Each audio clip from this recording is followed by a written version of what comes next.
mi pi bom nak long in kan fe ramdang in dollar rak tho tu rang longa kan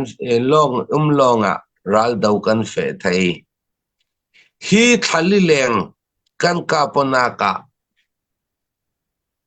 zian dong charek yang kim hi ting yang za sti kan chem ding thong som thum thong som li zian dong ting khat rong long in anga mi silo ating in zian dong kan chem poisa kan nei le man kha zian dong kha du vekin leiding kan mulo zian dong leiding kan chu ok a hol tu ni an hol a ching mi kan mulo le kan maral daw na ka boy na ka khavek chana chinlen ranga adin pi tu ngai hi kan umatul thang khat kan ne le lung oyan ra yang lau rek kan ne lau deu le yang ruanga hi tu tiang nan ne thai lau yang chu ti khati ti sila la phone a har na sa churuanga tu ve ki chun awin ji an tan man mi dola thong khat an ti mi ta kum khat sung le yang lau sung in nan wan ngui thon chu thil chang thai mi si ram sunga chu kan bang tuk thang ram sunga kan bang tuk thang ram lengi atuan thai mi polta nan bang lau che lau nan bang ko nan chin len kan du dot ngai mo kan ram zalen na lomyo na kan du ngai mo kan du ngai le chu kan lut atha thai top kan so atha thai top kan so atha hi kam lau grupa ralu tu hi ha kha than tang ta long a che lau chin mi ka si ve mi atimi chin pakhat ranga chu kha lut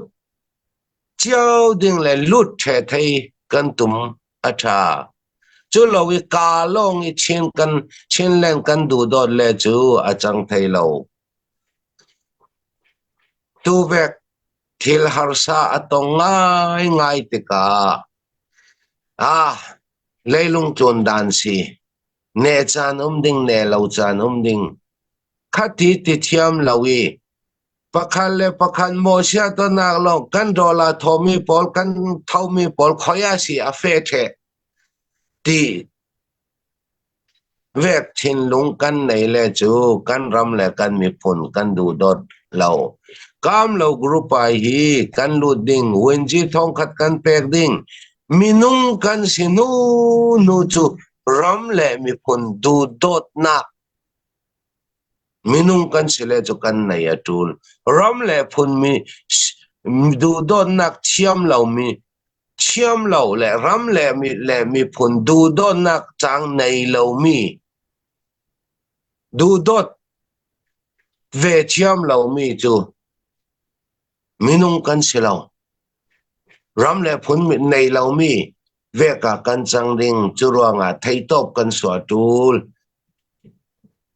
tu ni ata adau tu kan bai dong phri chuang lo khalama kan ni kan din mun kolral rang ton athawa tu khri an mang thai mi kan mang thai mi an ni van jam chol lo chal lawin an mang thai len ne chi chol lo chal lawin an mang thai